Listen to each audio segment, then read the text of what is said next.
This is going to be Shatter Temple. You guys ready for game 2? All right, Sean. Hey, come on, get excited, guys. This is the grand finals of BlizzCon, MVP versus Nestea.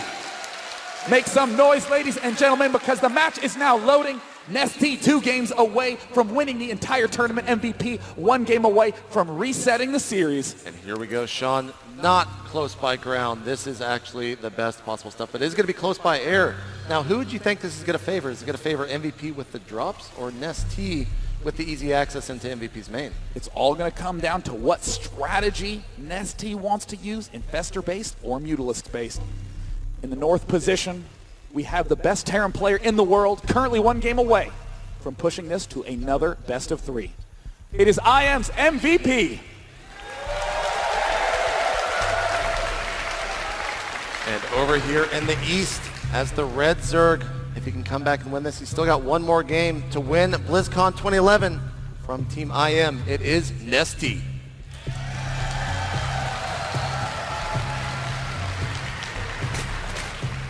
And while this match is getting started, I'd like to give an extra special shout out to the other casting duo who brought you the action here at BlizzCon, to Tasteosis, ladies and gentlemen,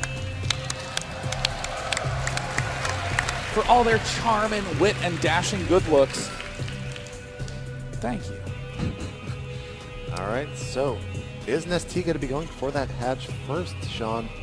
Does he have the larva? Nope. Yep. Looks like we are going to see hatch first coming out of Nestea. Not really a big surprise, though. But a very interesting decision on the Overlord scout patterns from Nestea. He's sending his second Overlord to the closest position as opposed to the first.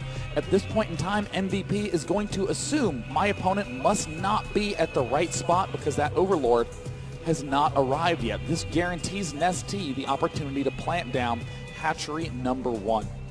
Now, he has seen his Terran opponent, but MVP, I believe, did not see that Overlord, so he's still playing somewhat in the dark right there, as Nestea does have his natural hatchery, and we're going to have to see how many drones he actually goes up before placing down that spawning pool. Looks like it was pretty quick, actually. Yeah, I mean, it's generally typical nowadays to see players building as many drones as they can. Those drones, interestingly, are actually quite strong in one-on-one combat against Marines and other small units, so most players are relying a little bit more on that, but Nestea instead getting the extractor up early, and as a result, he can begin getting that Zergling speed ASAP. Now, Sean, what did you think last game of MVP's mech play? That's something that you really don't see too much in the TVZ matchup, especially here at BlizzCon. Players like Select favoring that Marine tank play. What did you think of the mech play from MVP?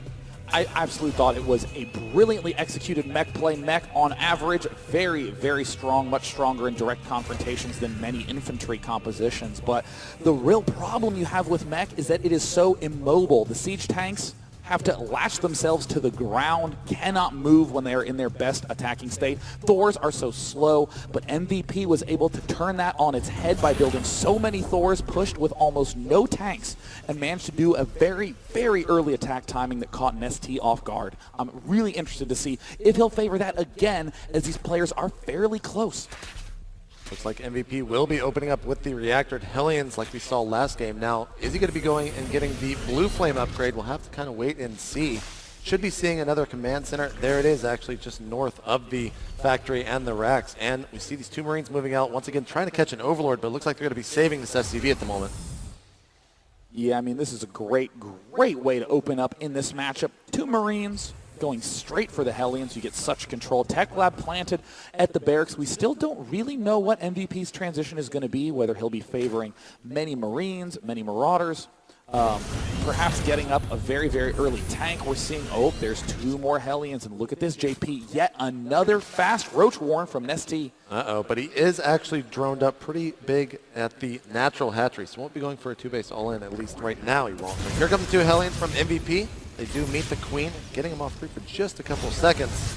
And with good control, Hellions can actually kill a Queen in low numbers, but you got to be very, very careful not get surrounded by the Lings. And will MVP make any more? It looks like he is doing the swap. It looks like he will be going for Marines and tanks. I would not be surprised to see a 3rd command center planted by MVP very soon. He will begin. Yep, there's the Marine tank going down. There's the orbital command follow-up. And MVP going to continue to control this map. And whoa, a Baneling nest planted by Nestea. Uh-oh. Well, we'll have to see what he's going to be using the Banelings for. But the 4 Hellions are still poking away at this Queen. It's getting pretty low right now. He's got to be careful. There are roaches out. He should bring those up to the front of his army, as we do see him doing that. And they're going to chase away those Hellions.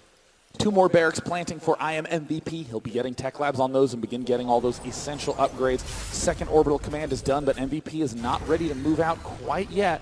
It looks like Nestea might be trying to go for an early attack timing. Look at that, 22 Zerglings in production. Nestea has a fast win on his mind.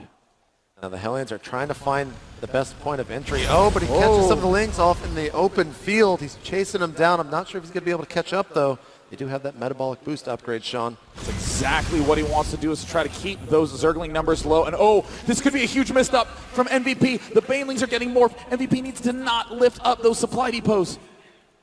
If he moves down here, he's going to run head first into those Banelings. But do the tanks have siege mode? No, he does not. It's only halfway complete right now. Still has about 40 seconds to finish. The orbital command is finished. Here come the Banelings, though, Sean. Oh, and it looks like he will not have siege mode done, and the front has been broken, but the siege tank's doing a lot of damage, and Nestea now having to pull over all those Zerglings, the SCVs now. Wow, an easy cleanup by MVP.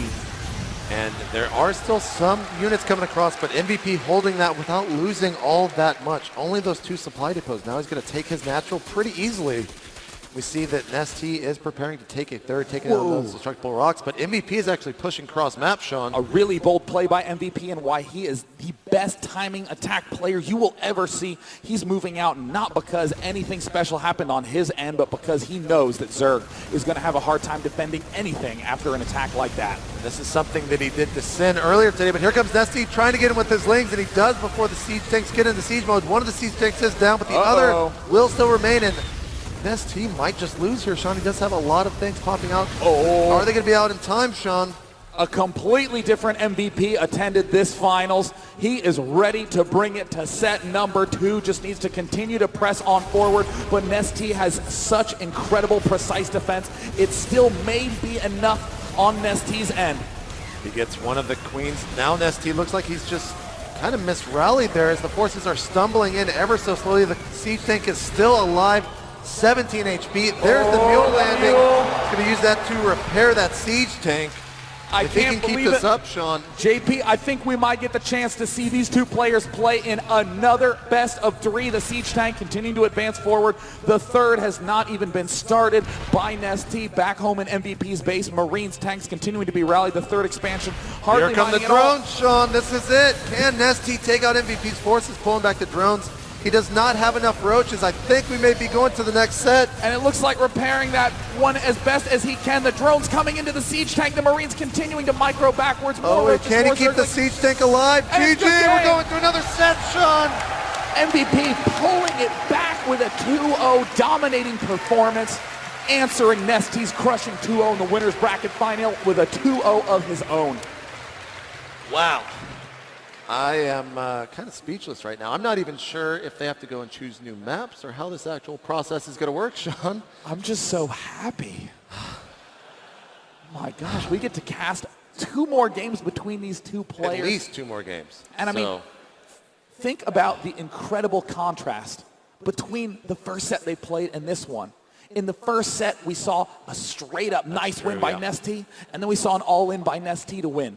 And then these 2 games, a really solid performance by MVP in game 1, and then MVP absolutely squashing that early attack by Nestea. Completely different player in the finals right now. So guys, me and Sean a little bit speechless right now about that, but how are you guys doing? Are you pretty excited for another set between MVP and Nestea?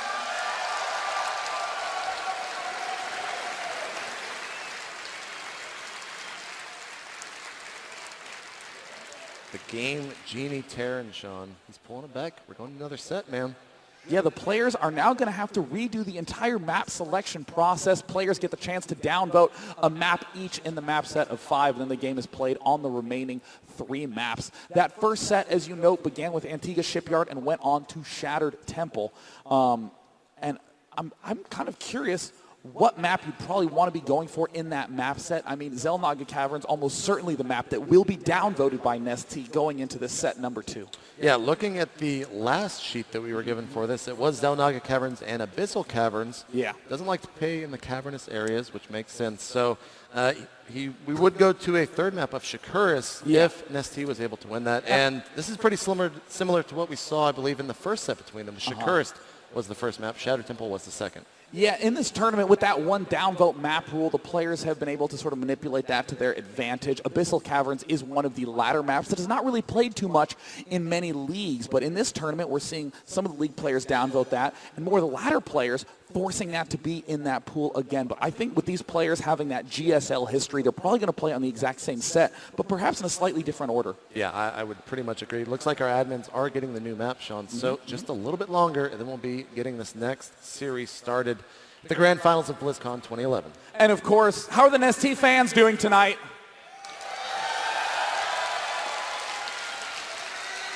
And let's see if the MVP fans can answer with a louder cheer. Now, I got to ask, Sean. Yeah. Let's see who's from what community here. So, Yeah. do we have any Team Liquid visitors here in the crowd? All right. Now, what about the Reddit/r/Starcraft fans? Anyone out there? Reddit was the big show, Sean. And of course, who came more than 1,000 miles to be here today? Wow. That is what I am talking about. That is awesome. That is so awesome. Looks like the map selection will be over shortly. And you know what? One of my absolute favorite people in the entire StarCraft community was able to make it out today. JP McDaniel. Well, yeah, you, Sean. JP. I gotta JP. ask, anyone a fan of Sir Sean Plott right here? Day 9 TV. Anyone else watch that on the crowd? Look at all those better gamers out there. Yeah, look at the hearts. Can everyone do this? Can everyone make a heart up there? And of course, we get a shot of the heart. Very good. Very good. You see how much nerd love there is in the crowd tonight? And of course, the most important thing to do as we're here at the grand finals, everyone here showed up for this extraordinary SC2 finals match. So go ahead and introduce yourself to the person next to you because that person is your friend.